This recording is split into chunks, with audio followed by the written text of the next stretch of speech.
project on multilingualism in LASI-DAD. It has my great pleasure to work with Miguel and Iris on this very interesting project. And last year, actually, at AAIC, Miguel presented some of our earlier work, and I saw a lot of interest from the audience, especially our colleagues in India found this work very interesting. So I'm so glad that Miguel can present this morning. I also like to welcome Dr. Iris Schrankman, who has been working with us in this project from very beginning, and she's a postdoctoral researcher at Columbia University, and two of them will present some of the findings on our language assessment and multilingualism this morning.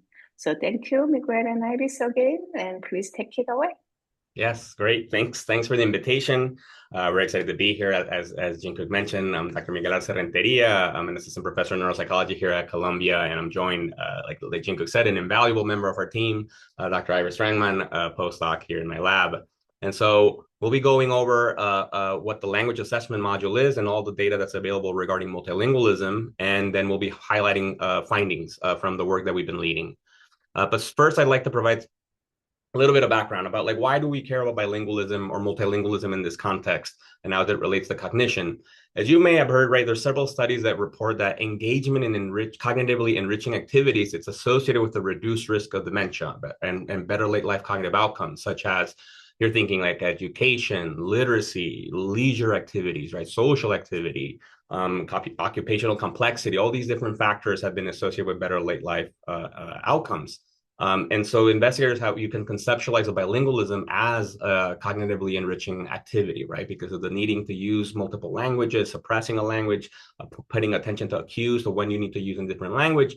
And so from that, there's been a long literature that have reported like what it's called a bilingual advantage on cognition. Usually this means that bilinguals will perform better than monolingual adults on tests of executive functioning, episodic memory. It's been found on visuospatial abilities. It's been reported in children, young adults, and older adults. But as you can imagine, like in everything in research and science, there are several inconsistent findings. In addition to that, there's been also a quote-unquote bilingual disadvantage reported where bilingual individuals may perform worse primarily within verbal measures, fluency in naming, language production compared to monolinguals. But again, the same thing with this, there's for every one study that you find that finds a benefit in bilingual for bilingual adults, there's another study that does not find a benefit at all. In the context of Alzheimer's disease and dementia, that's also been an exciting area where there's been several studies that find that bilingual adults may have a lower risk of Alzheimer's disease, usually finding later age of onset for Alzheimer's disease, but in the same way, maybe not. There's a lot more studies that do not find any benefits in terms of dementia risk and cognitive decline. And so this is kind of like where I come in, like what might be going on here? And so some of the stuff that's led my work is really tackling some of these methodological differences across this body of literature. Some of the first ones is you would be surprised with like specifically just what is bilingualism? How is multilingualism operationalized across the studies? You would be surprised how inconsistent the definition is, with some studies sometimes being very simple, a simple dichotomy, a dichotomous item based on whether they know a language or not, versus other very strict, they have to demonstrate a certain level of proficiency to be defined as multilingual. In addition to that, it's unclear which aspect of bilingualism might provide a benefit to cognition, right? If there are individuals who are bilingual or multilingual in the audience, you'll know, right, that it's not just a yes-no kind of thing, right? We can vary in terms of our age of acquisition, how much we're using the languages, the type of usages, the type of languages that we may know. Are they from different language families? How proficient we are in them across modalities like reading, writing, speaking, understanding, and how much we're exposed to these languages. All these different factors have been related to cognitive functioning in one way or another and might be related to late life cognitive outcomes. Another very, very important piece is that there's been an inconsistent control for potential confounders, right? We need to remember that bilingualism isn't just randomly assigned throughout life, right? There are specific opportunities that happen throughout one's life that increase your ability or the opportunity for you to become bilingual, right? And a lot of these same factors are related to late life cognitive outcomes. You're thinking like educational experiences, right? Childhood or adulthood socioeconomic status, and histories of migration as well for specific populations. And so all these differences could explain inconsistent results across studies. And another big point that I like to bring up as well is most of the research that we know about bilingualism or multilingualism really primarily comes from high-income countries. I like this figure. This isn't specifically about bilingualism research. This is just about research as a whole. But this is like the world map, scaled to the number of articles, papers that come from these countries, right? You'll notice there's obviously a clear bias. And why is this important? Because we also know that in low and middle income countries, there's greater degree of linguistic diversity across various of these countries, India being one of the most linguistically diverse countries in the world. And with greater linguistic diversity also comes with the greater opportunity for people to be bilingual or multilingual, right? So with that, I think now I'd like to really highlight then why is India, and in particular LASI-DAD, such a great setting for us to evaluate these relationships between multilingualism and late life cognitive health, right? Here for now, right now, I've been using interchangeably bilingualism or multilingualism, just meaning individuals who will speak two or more languages, right? And so like I was mentioning, currently there are 22 scheduled official languages in India, about 99 additional non-scheduled languages. What's very exciting about these 121 languages that they're represented across different language families, such as Indo-Aryan, Dravidian, Austroasiatic, Tibeto-Burman, and Andamanese. And currently with census reports from India from the past, approximately about 33% of the population of India are fluent in at least two languages. And what's exciting too is that multilingualism in India is much more equally distributed across social class in India than it is in Western high-income countries. Like in the United States, for instance, it's very tied to either you are an immigrant or you are from very high SES with high educational opportunities. Whereas in India, it's much more in the fabric of just the culture of day-to-day life. And so we'll see individuals with low education and who will also have be bilingual or multilingual. Not to say that there are not social confounds, but at least it's a little bit more equally distributed. And then obviously LASI-DAD. So if you guys can remember also as well from what I was mentioning earlier, right, the lack of inconsistent accounting for key confounds it's a key problem. And so by leveraging LASI-DAD and leveraging LASI, we're able to leverage a cohort of adults that are very well characterized, right? Characterized both in aspects of social cultural factors, as well as biological factors, different health factors, and very robust characterization of their cognitive health as well. So that is why LASI-DAD is a great setting for us to investigate this type of work. So now let's get into a little bit about what do we have in what's available for LASI-DAD. There's a couple of different approaches for the data. First, I'd like to mention just the very first, the broadest type of characterization is classifying individuals as whether they are multilingual, yes or no. So participants are asked a version of this question here in wave one, well, at the LASI visit, which we leverage into wave one, and at wave two, participants are asked, what is your mother tongue? That's using the nomenclature that is accustomed to in India. And then do you know any other languages? You'll notice here on the table on the right, those are an example of all the languages that are available for the participant to endorse. And taking from that data, we basically classify participants as multilingual, just meaning if they report speaking two or more languages based on this self-report. But as well, we also classify individuals as multilingual if for whatever reason they did not endorse a second language here, but the language that they're being tested in is a different language than what they report their mother tongue is. And so that allows us to show evidence that the individuals know another language, either by self-report or by what they're using in testing at the visit. And basically, all other options, participants are classified as monolingual, basically meaning that they report only speaking and knowing one language, which is their mother tongue. That leaves us with, at wave one, we have about 41% of the cohort reports speaking two or more languages, the multilinguals. And at wave two, it's about 38.3%, which these numbers are great. It lines up actually quite well with what we would be expecting from the census in India, especially for a group of older adults in that context. So these variables would be available for you in the data sets with LASI-DAD. Then what we're excited, so when we started collaborating with Jin Cook and the rest of the LASI-DAD team, at wave two, we were able to implement a language assessment questionnaire, what we call the language module, in order to characterize multilingualism in greater detail, going back to what I was mentioning at the beginning about really getting about the aspects of multilingualism. And so what we were able to do here, I'm highlighting this was done in close collaboration with Sarah Petrosian, former project manager, and Dr. Pranali Cobragade, and also a lot of great work from the fieldwork team in LASI-DAD in India. Right, and from this, we're able to capture, besides the number of languages spoken, the specific languages that are spoken, also the age of acquisition. Participants are asked to endorse whether they learned it in childhood, before the age of 12, in adolescence, or after, or as an adult. They also learn where they learn the languages. Either it could be at school, at home, in the neighborhood. They're also asked about how much they're using their languages on a weekly basis. They're also asked to self-report their proficiency in a 5-point scale across 4 different modalities: reading, writing, speaking, and understanding, and also how much they're exposed to languages on a weekly basis in terms of at home with TV, radio, and I'll present some of that data. And so among the multilingual participants that were eligible to complete this questionnaire at Wave 2, only 492 participants completed it. I'm happy to chat at the end about the slight discrepancy between all the participants that were available, but this is the participant we had.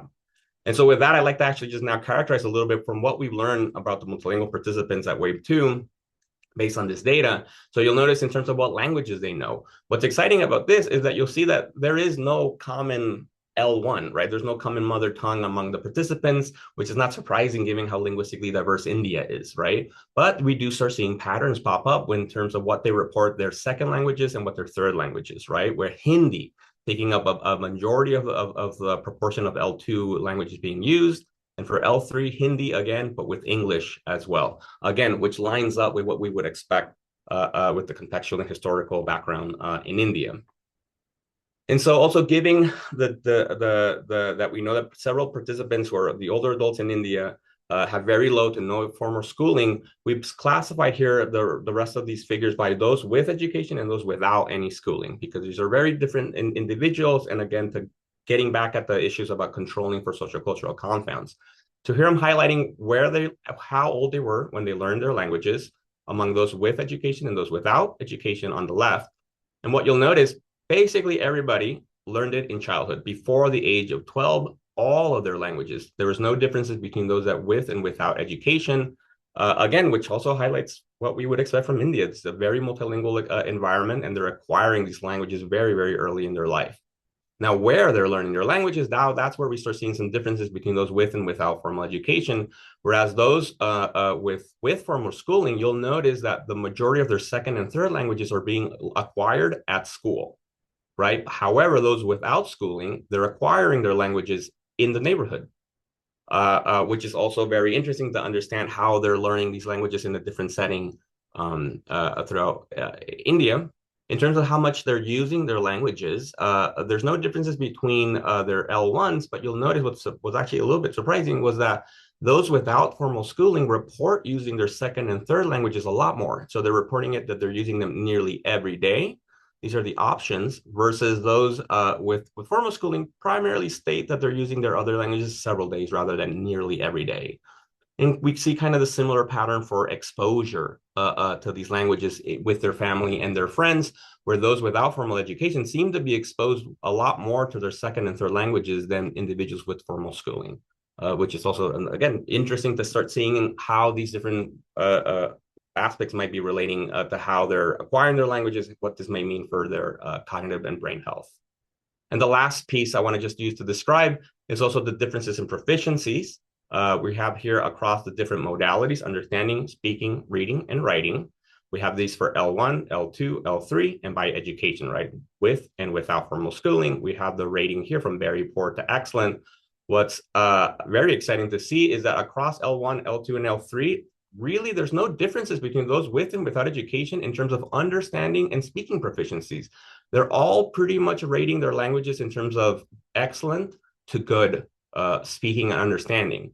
But not surprising, we do see that reading and writing proficiencies are drastically very low among those without formal schooling, which again, but it's not surprising, right? Because a lot of these skills would be acquired in a school setting. And so makes sense that that's the big one that they would differ on.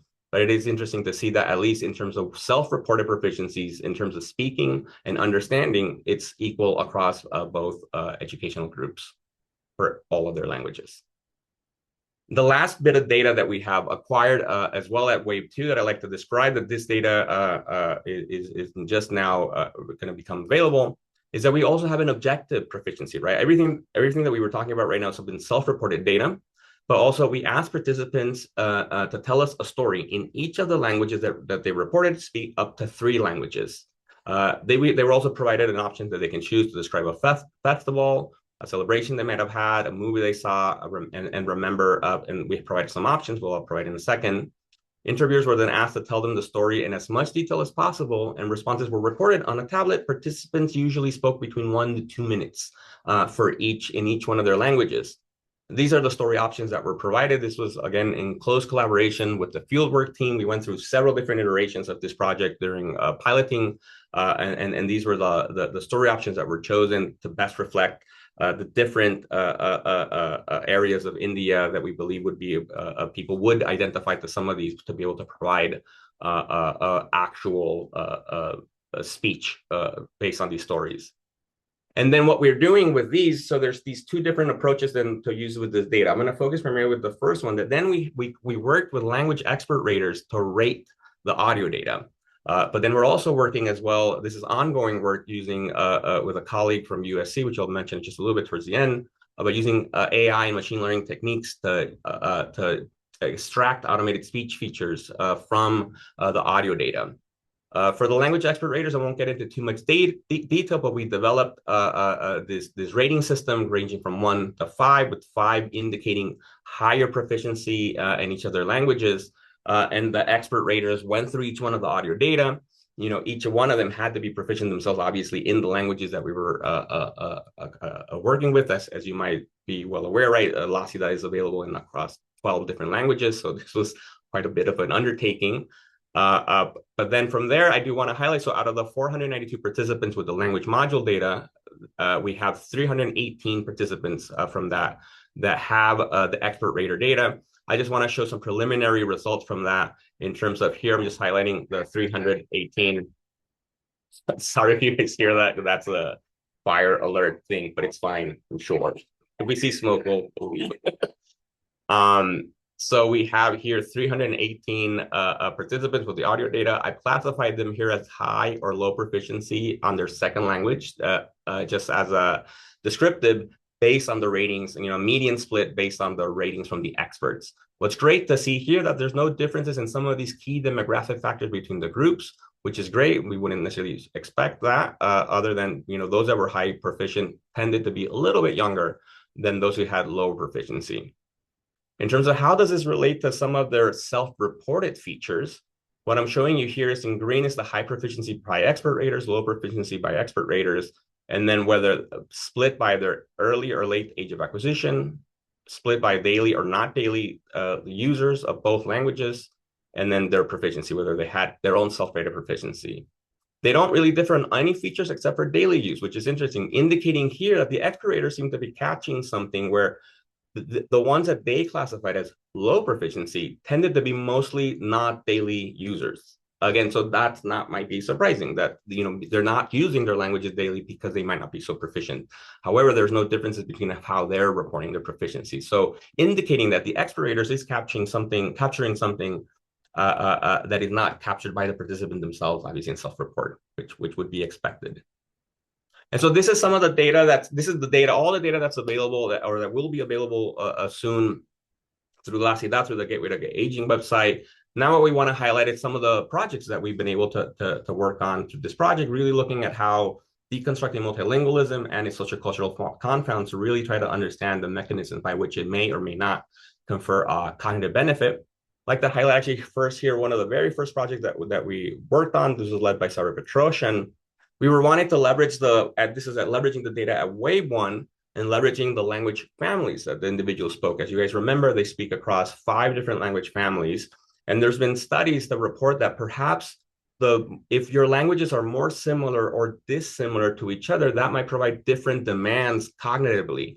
So for instance, if your languages are more similar to each other, you might be needing to suppress them more often than if they're too different from each other. You might not need them as regularly in your day-to-day life. So it would be less cognitively demanding. And so we hypothesize whether participants, if they spoke from the same language families, may have a better cognitive outcomes than those that spoke from different language families. This paper got published last year in neuropsychology. And so just to briefly go over the results, this is the groups with education, where the participants spoke from the same language family or different language families across the different cognitive domains that are available with the LASI-DAD cognitive battery. We're comparing them to the monolingual groups. And basically, you'll notice it didn't matter, right? As long as they were multilingual, they're performing better than the monolingual counterparts here. It didn't really matter whether they were speaking from the same or different language family.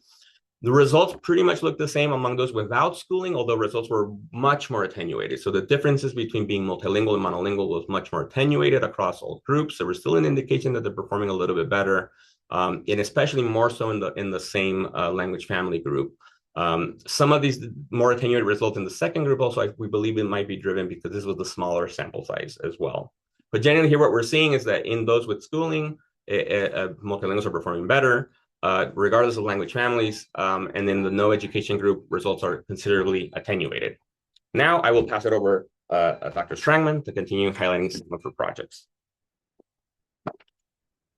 The fire alarm gives us some background. Yeah, so as Miguel mentioned, I'm a postdoc in his lab, and I have had the privilege to work with this data set now for a number of years. And also, like Miguel mentioned, so the unique thing about LASI-DAD, the fact that it's set within the context of India, essentially allows us to study multilingualism in a context where it has been, in the grand scheme of things, more or less understudied. But more importantly, it allows us to do two things, essentially. So the fact that LASI-DAD is very well characterized allows us to study multilingualism at different social demographic backgrounds, but also because of the diversity within India, it allows us to study multilingualism in specific groups that we think may have been underrepresented before. So in the next few slides, I'm going to talk about projects that occur in one of these two veins, essentially. And the reason why we're so excited to be able to study multilingualism across socioeconomic status is because there's always been this sort of concern that the studies that are showing that multilingualism might actually have a benefit, so an advantage where multilingual people are outperforming monolingual people, to what extent these benefits were uniquely multilingual, or whether they, at least in part, may reflect some confounding of things that typically co-vary with multilingualism, but are not multilingualism itself. So our first project was in the vein of trying to essentially examine multilingualism in a group that has been typically underrepresented.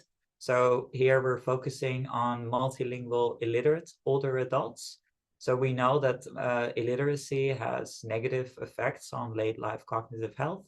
So here our research question was to what extent multilingualism may be able to buffer the negative effects of illiteracy. And because of the dispersion in the overall multilingual field, illiterate multilingual older adults have been not very often studied.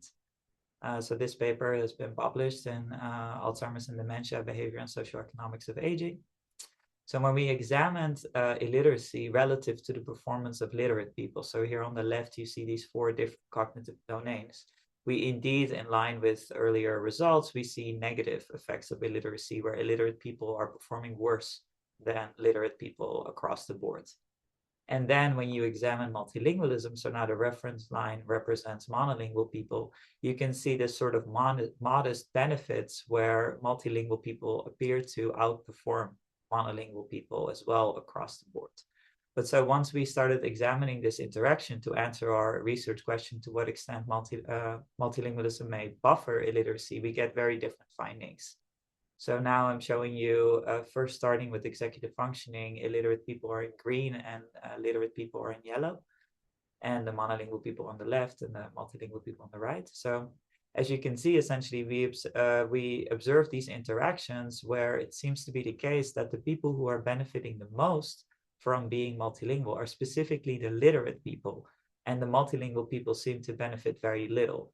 But it's not to say that they're doing so much worse than the monolingual illiterate people, but it seems to be the case that the multilingual literate people are just doing so much better. So that's just to say that the distance between these two lines is far greater than the distance between these two lines. So, and we observed similar patterns in the other 4 cognitive domains. So in our conclusion here was that multilingualism does not appear to buffer the negative effects of illiteracy, but this project also very much raised the question to what extent people that have lower socioeconomic status who are multilingual, do they have any benefits at all? So that very much gave rise to our next project, examining multilingualism across socioeconomic status. So like I said, there were particular reasons for why we were particularly interested in this.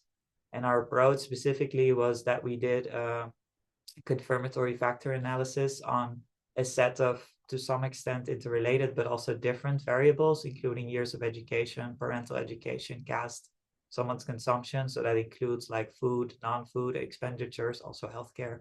So then we divided that score into tertiles representing high, medium, and low SCS levels.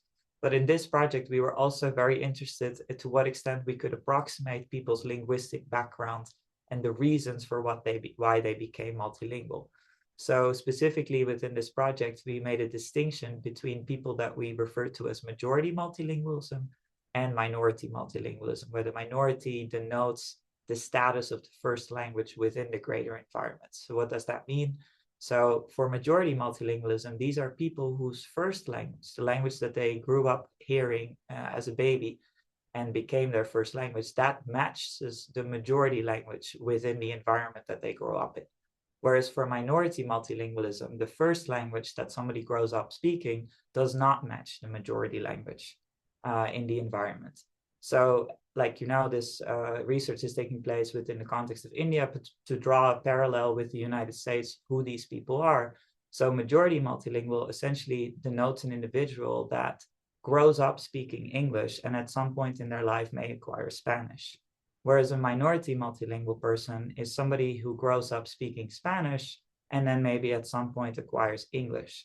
So essentially, these are the same language combinations, but we think that these people have very different reasons for why they become multilingual.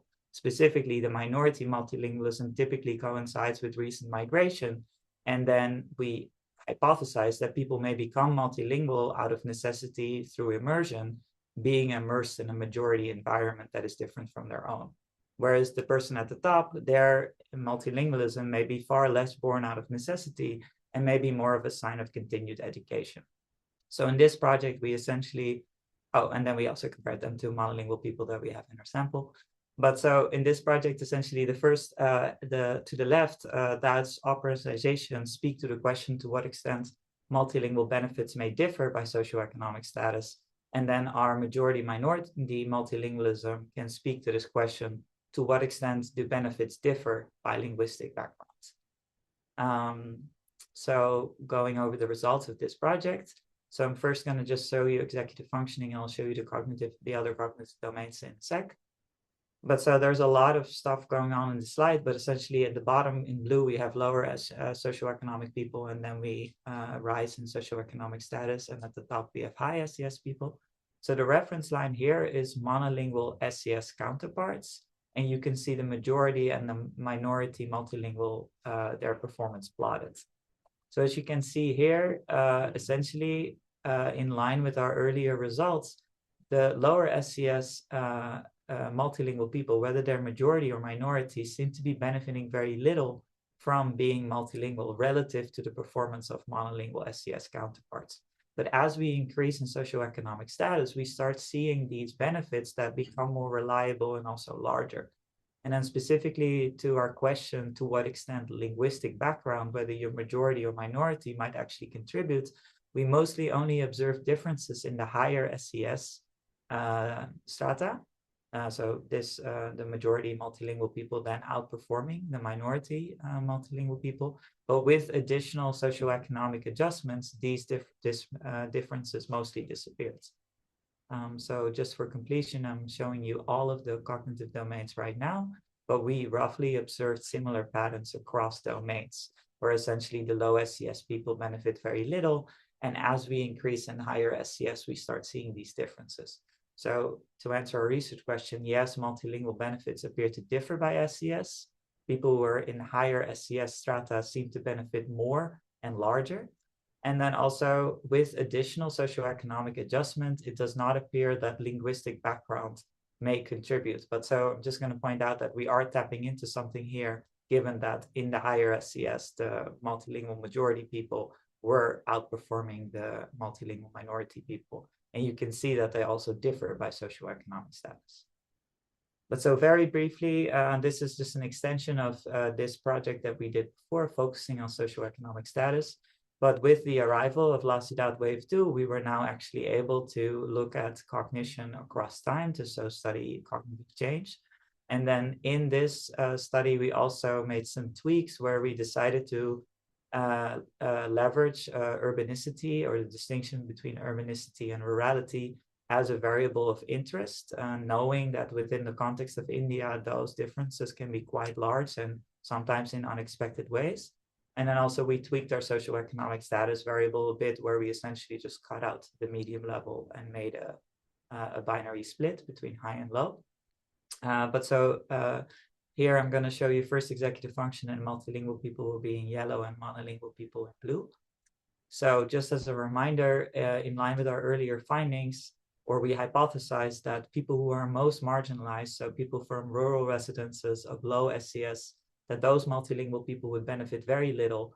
And then people who have the most privilege, so within urban environments of high SCS, that they would benefit most. And as you can see, these results are also in line with what we found before. So essentially what we found cross-sectionally seems to hold over time, where the rural low people seems to benefit, or they're almost indistinguishable from the monolingual people of matched SCS. And then the urban high group, there we start seeing those real differences between multilingual and monolingual people. So just these are the other domains, memory and visuospatial, where we find sort of similar pattern. And the odd one that is out is specifically language, whereas you can see for the first time, there seems to be some increase in performance over time, and we're still working on what may be driving this. There's an arrow, performance is going up over time. Great. All right, now just to wrap up, as Iris mentioned, now that we've had the Wave 2 data, we've been leveraging, and so now I want to bring this back to the language module data that we were mentioning earlier about all the different characteristics. And so this is a manuscript that it's under review right now, of the revision of it, where we looked at how these different aspects of multilingualism relate to cognitive functioning, specifically within the multilingual participants, right? So this is, again, stratified by those with and without education. This is those with education. So we wanted to look at how age of acquisition, how much they're using their languages versus its daily dual language use or not, and then how proficient they are as an average composite across the modalities that we described earlier, how might relate to memory, language, and executive functioning. As you'll notice here, really none of these aspects were related to cognition in those with schooling except proficiency. And so greater proficiency was related to better executive functioning among those with schooling. And those without schooling, we see an association with also, again, proficiency, with greater proficiencies related to better cognitive functioning, specifically with executive functioning. And what was actually quite interesting about this result, that this was really only driven by the speaking and understanding modalities. Because if you remember earlier, right, those without schooling have very, very poor reading and writing proficiency. So once we exclude that and just look at their self-reported speaking and understanding ones, we do also find this association with executive functioning. And as well, what we do see that an earlier age of acquisition was related to better language abilities among those without schooling. And so here we're starting to see that there's differences in terms of what the aspects of multilingualism may relate to cognitive functioning, and how that might also differ is moderated by educational status, which is actually here what's kind of a little bit opposite of what we've been seeing, right? That here, those with schooling, some of these aspects are more related to cognition than those with schooling. And then the last piece to highlight, this is a project that we're currently writing up. This was presented this last year at AIC. It's like another way to leverage the language module data is to creating these language profiles, right? So leveraging the age of acquisition, proficiency, and language use to classify participants in either active multilinguals or passive multilinguals, and everything in between. Where active multilinguals are those that have an early age of acquisition, high proficiencies, and that they're using their languages daily, right? Versus passive are late acquisition, low proficiency, and they're only using one language daily. And then the other groups in between are a mix of age of acquisition and daily use, but just split by those that either they're highly proficient or they're low proficient. So we wanted to see whether these different profiles, right, all these different aspects of multilingualism taken together, do they relate to cognition, with our hypothesis that the active multilingual groups were going to be benefiting more in terms of cognitive functioning than all other groups. And so what we have here is saying the domains, executive functioning, language and memory, and the performance of active multilinguals at the bottom, the mixed high proficiency, the mixed low proficiency group, all of them compared to the passive multilingual groups. What you'll notice is active multilinguals are performing better than the passive group in executive functioning and language, but the high proficiency group also is performing better than the passive group in executive functioning. So, right, so indicating here that active multilingualism, but probably more so proficiency, is driving these stronger associations with cognition. So that's the ongoing work that we've had. So I just want to briefly highlight some of the next steps that we're working on, that we hope that this data will become available hopefully within the next year. So for instance, I was mentioning earlier, right, that we are also leveraging the audio data to extract automated speech features. This is work that's being led by our co-investigator, Dr. Sri Narayan, and his team at USC. This is just, I'm not going to go through this pipeline, but this is the pipeline that he's been developing in terms of extracting some of these specific features, with the ultimate goal is to be able to have an AI machine learning approach to proficiency based on the audio data across all the languages. So far, I do want to highlight some of this work that we've done. It's very tricky work, right? This is a manuscript that came out also last year, led by Sri and his team, just about indicating whether these speech foundation language models can be used to identify these different languages, right? Because that's what's very exciting about this work, right? Is that this type of, although language modules right now, it's pretty much very there's a lot of people doing this type of work, but it's not really done in these types of populations, right? With these types of languages. And so here, this is a project that they wrote up indicating that with the models that they've been building, that they're able to identify different languages with their machine learning techniques, although obviously that language identification is stronger for their first language, their dominant language, basically, compared to their second languages, that we're seeing a drop off, but they're still being able to identify languages. So this is just the work that they're doing to be able to really ultimately really leverage the audio data, that we're excited for that. And so now, just to wrap up, so in conclusions, right, from the work that we've been showing, is that the aging multilingual community in India is diverse, right? And that it includes both bi and multilingual people from different language families, different educational levels, and also different literacy levels, right? We've shown that different aspects of multilingualism are associated with cognitive functioning, with proficiency, right, seemingly being one of the strongest factors that's associated with cognitive functioning.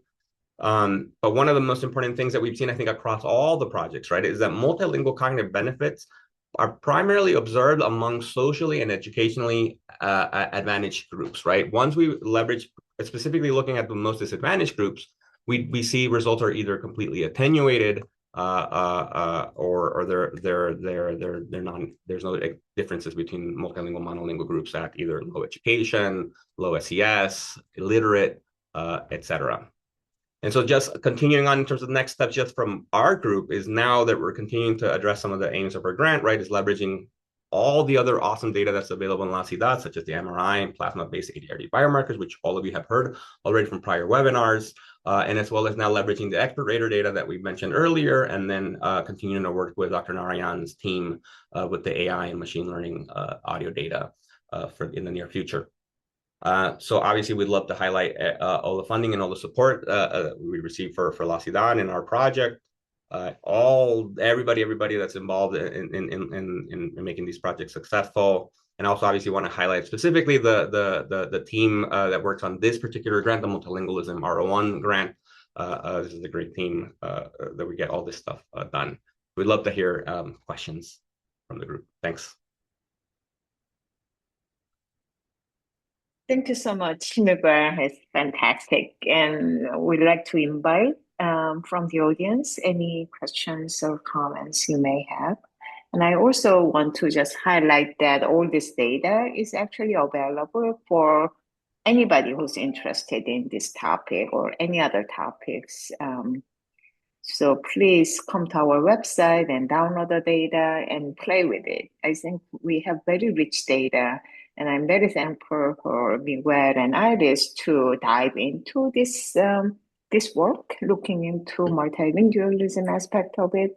But I'm sure there is so much more can be done, right? So I think it would be really terrific for more researchers can take advantage of this very valuable data we have. Yes, exactly. We're very excited for people to take this data in innovative ways. And so we're more than happy if you have questions, and we're more than happy that you can reach out to us. We're happy to help and collaborate if needed.